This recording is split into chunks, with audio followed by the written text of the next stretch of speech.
बिस्मिल्लाहिर्रहमानिर्रहीम। अस्सलाम वालेकुम व्यूअर्स, मैं हूं आतिफ बुखारी और आप देख रहे हैं मेरा यूट्यूब चैनल। आज अकाउंटिंग का 5वां लेक्चर जिसमें हम डिस्कस करेंगे अकाउंटिंग क्वेश्चन के मतलब। जी देखते हैं। सबसे पहले अकाउंटिंग क्वेश्चन में सबसे पहले आप लोगों को एसेट्स और लाइबिलिटीज़ के मतलब पता होना चाहिए। हम एसेट्स और लाइबिलिटीज़ ऑलरेडी पिछले चैप्टर्स के अंदर डिस्कस कर चुके हैं। एसेट्स हमारे पास land, plant, furniture, motor vehicle, goodwill, investment, debtor, cash in hand, cash at bank, bill receivable, prepaid और क्लोजिंग स्टॉक वगैरह हम पीछे पढ़ के आए हुए हैं।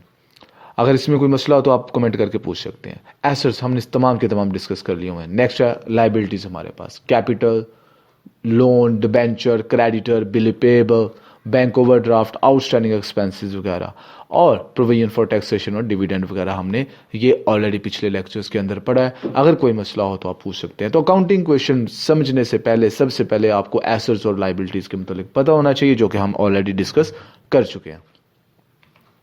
जी अकाउंटिंग क्वेश्चन में क्या क्या टर्म यूज होंगे, क्या क्या आएगा। सबसे पहले ट्रांजैक्शन। ट्रांजैक्शन मींस, ट्रांजैक्शन से मुराद है कुछ लेन देन, यानी कि पैसे के बदले में कुछ लिया जाएगा और कुछ दिया जाएगा। उस ट्रांजैक्शन को कुछ बुक्स के अंदर रिकॉर्ड करना है। Business event which can be measured in term of money and which must be recorded in the books of account is known as transaction. भाई जो भी लेन देन है उसको, पैसे के मामलात को आपने बुक्स के अंदर लिखना है, उसे ट्रांजैक्शन नाम दिया जाता है। Next cash transaction. Cash transaction में जिसमें पैसा इन्वॉल्व होगा डेफिनेटली उसमें क्या आएगा, वो कैश ट्रांजैक्शन कहलाती है। It means the value of the transaction, जो भी आपने लेन देन किया उसकी जो मालियत है वो कैश कहलाती है। Next credit transaction. ऐसी ट्रांजैक्शन जिसके अंदर पैसा मिला ना हो ऑन द स्पॉट, बल्कि मिलेगा in future. It means the value of the transaction not met in cash at the spot, but कब मिलेगी इन फ्यूचर। फ्यूचर के अंदर भाई आपने बिल्डिंग खरीदी अकाउंट के ऊपर, यानी ट्रांजैक्शन के ऊपर, क्रेडिट ट्रांजैक्शन के ऊपर। इट मींस कि आपने उधार के ऊपर चीजें खरीदी हैं, उसे क्रेडिट ट्रांजैक्शन कहते हैं। इंटरनल ट्रांजैक्शन, ऐसी ट्रांजैक्शन जिसमें कोई बाहर का बंदा इन्वॉल्व ना हो, ठीक है, तो वो क्या कहलाता है आपके पास internal transaction. Loss by fire, loss by theft, ये आपके पास इंटरनल ट्रांजैक्शन की एक एग्जाम्पल है। एक्सटर्नल ट्रांजैक्शन क्या होती है, ऐसी ट्रांजैक्शन, ऐसा लेन देन जिसके अंदर बाहर के बंदे इन्वॉल्व होते हैं। मसलन हमने चीज़ें खरीदी, हमने चीज़ें बेची, उसमें क्या होगा, बाहर के आउटसाइडर लोग जो हैं वो इसमें इन्वॉल्व होंगे। It means the transaction take place with the outside person.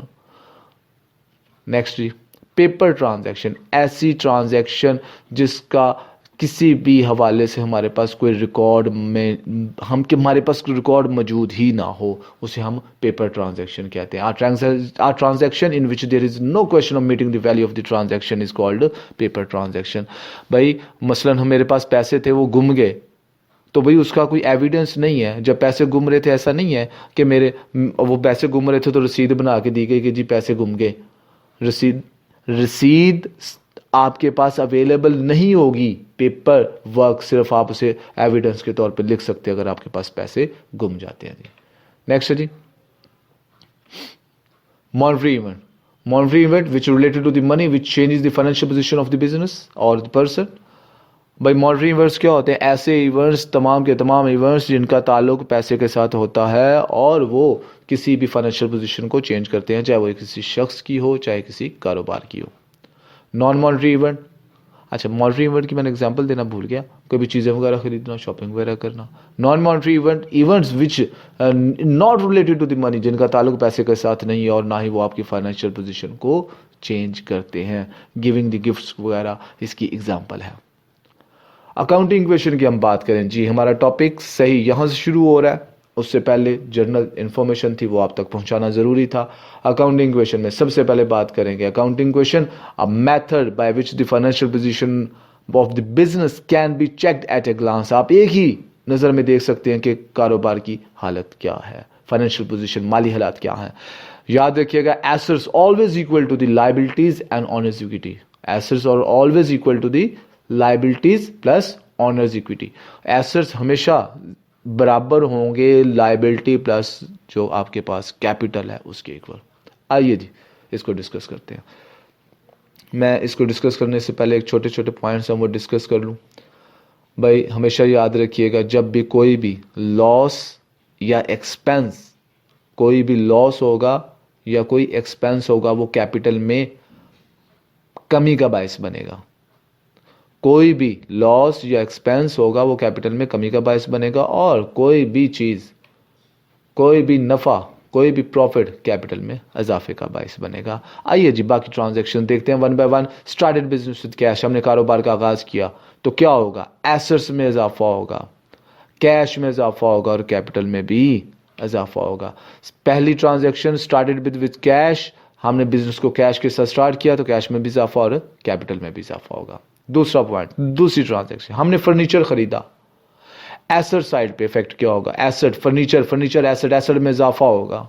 और दूसरा, बदले में हमसे क्या होगा, कैश जाएगा, कैश भी एसेट है, यानी कि दोनों इफेक्ट्स एसेट साइड पे होंगे, फर्नीचर में इजाफा और कैश में कमी होगी। इसका मतलब लायबिलिटी साइड पे, ऑनर्स इक्विटी वाली साइड पे कोई इफेक्ट नहीं होगा।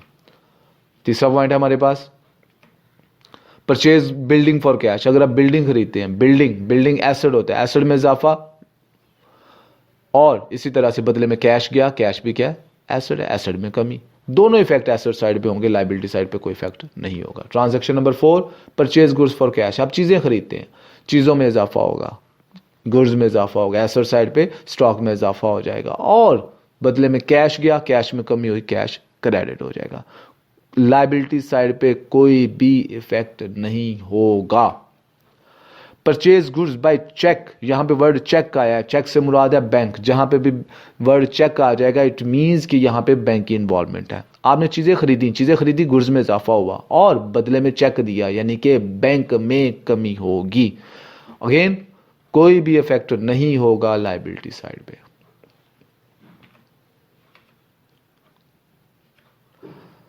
परचेज बिल्डिंग की है बाय चेक, अगेन बिल्डिंग में इजाफा और बैंक में कमी, दोनों इफेक्ट्स जो है वो एसेट साइड पे होंगे, लायबिलिटी साइड पे कोई इफेक्ट नहीं होगा। सोल्ड गुड्स फॉर कैश, अहम चीज है जी, अहम पॉइंट है, चीजें बेची हैं, कैश में इजाफा, गुड्स में कमी, जब चीजें बेचेंगे चीजों में कमी होगी तो एसेट साइड पे गुड्स में कमी कर देंगे और बदले में कैश आपके पास आएगा, कैश में इजाफा होगा, उसे डेबिट कर देंगे। अगेन लायबिलिटी साइड पे कोई इफेक्ट नहीं होगा।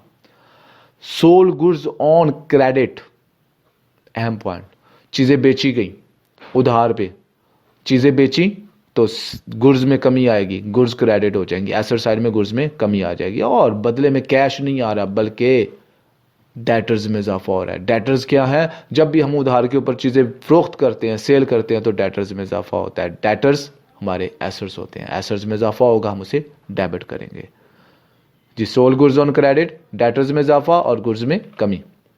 नेक्स्ट पॉइंट जी अहम है हमारे पास, परचेज बिल्डिंग ऑन क्रेडिट, हम ऑलरेडी डिस्कस कर चुके हैं, अगेन फिर कर लेते हैं। सॉरी ऑन क्रेडिट है, on credit, purchase building on credit, उधार पे हमने खरीदी, बिल्डिंग में इजाफा, बिल्डिंग एसेट में इजाफा, एसेट साइड पे इजाफा हो जाएगा और दूसरा लायबिलिटी में भी इजाफा होगा, क्योंकि क्रेडिट उधार के ऊपर खरीदी हमने, उधार क्रेडिटर्स में इजाफा होगा, यानी कि लायबिलिटी साइड पे क्रेडिटर में भी इजाफा होगा।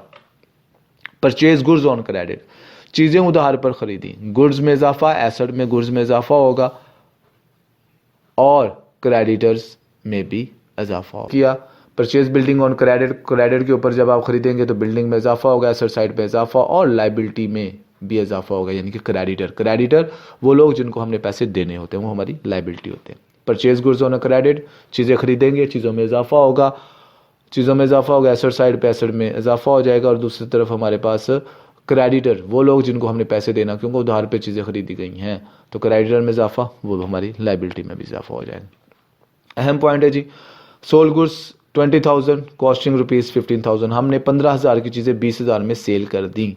देखिए कैश में इजाफा होगा 20,000 से, चीजों में कमी होगी 15,000 से, हमें 5,000 रुपया प्रॉफिट हुआ है, हमें 5,000 रुपया प्रॉफिट हुआ है और वो कैपिटल में ऐड होगा। मैं दोबारा से रिपीट कर रहा हूं, हमारे पास 15,000 की चीजें थी, चीजों में कमी आएगी 15,000 से और कैश में इजाफा होगा 20,000 से और जो 5,000 रुपया हमें बच गया है वो कैपिटल में जाके ऐड होगा।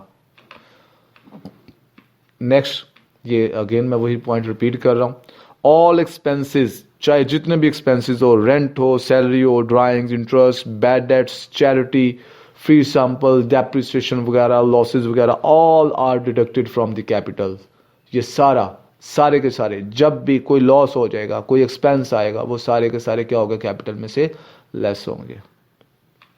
दूसरा, ऑल इनकम और प्रॉफिट, और जितना भी नफ़ा या आपके पास प्रॉफिट आएगा वो कैपिटल में क्या होगा, ऐड होगा, जैसे कि अभी हमने एक पॉइंट पहले किया। आइए ज़रा देखते हैं। सोल्ड गुड्स ऑन क्रेडिट, हमने चीज़ें उधार पर बेची, कॉस्टिंग रुपीज़ 50,000 रुपया।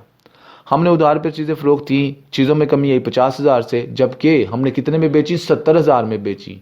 तो डेटर्स में इजाफा हुआ 70,000 पे। क्यों डेटर्स में इजाफा हुआ? क्योंकि हम यहाँ पे कैश वसूल नहीं करेंगे बल्कि उधार पे कर रहे हैं। तो डेटर्स एसेट में इजाफा होगा, गुड्स में कमी होगी, और जो 20,000 रुपया हमें बच गया वो कैपिटल में ऐड हो जाएगा प्रॉफिट की मद में।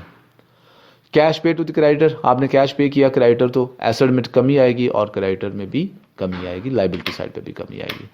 Next, cash receive from debtor, debtor से जब पैसा वसूल होगा तो डेटर एसेट में कमी आएगी, वो क्रेडिट हो जाएगा, और कैश में इजाफा होगा, कैश में इजाफा होगा तो वो एसेट साइड पे इंक्रीज कर दिया जाएगा, और इसका मतलब लाइबिलिटी साइड पे कोई इफेक्ट नहीं होगा। गुड्स लॉस्ट बाय फायर, चीजें जल गई तो क्या होगा, गुड्स में कमी आएगी, चीजों में कमी आएगी, लॉस है, लॉस कैपिटल में से लेस होगा, जैसे कि पहले बताया जा चुका है। गुड्स में कमी आएगी, लॉस बाय फायर, चीज़ों में कमी आई, उसे क्रेडिट कर दिया, और दूसरा कैपिटल में भी कमी आएगी। Next, borrow money from bank, bank में से पैसा निकलवाया है, बैंक से पैसा आपने उधार पे लिया है, तो कैश में यानी कि आपने एक तरह से लोन लिया है, बोरो से मुराद लोन लेना, कैश में इजाफा होगा, वो डेबिट हो जाएगा, और दूसरी तरफ आपकी लाइबिलिटी, लोन लाइबिलिटी होता है, लाइबिलिटी में इजाफा होगा तो लाइबिलिटी में हम इंक्रीज कर देंगे। सैलरी पे की या टेलीफोन बिल पे किया, कुछ भी पे करें, कोई भी एक्सपेंस पे करें, आपके पास कैश में कमी आएगी और कैपिटल में भी कमी आएगी। जी, यहाँ तक अकाउंटिंग क्वेश्चन के तमाम रूल्स हो जाते हैं। इंशाल्लाह आने वाले लेक्चर के अंदर मैं अकाउंटिंग क्वेश्चन की सॉल्व प्रॉब्लम इंशाल्लाह अपलोड करूँगा, उसे देखिएगा। अगर कोई मसला मसाइल हुआ तो पूछिएगा। Thank you very much. अस्सलाम वालेकुम।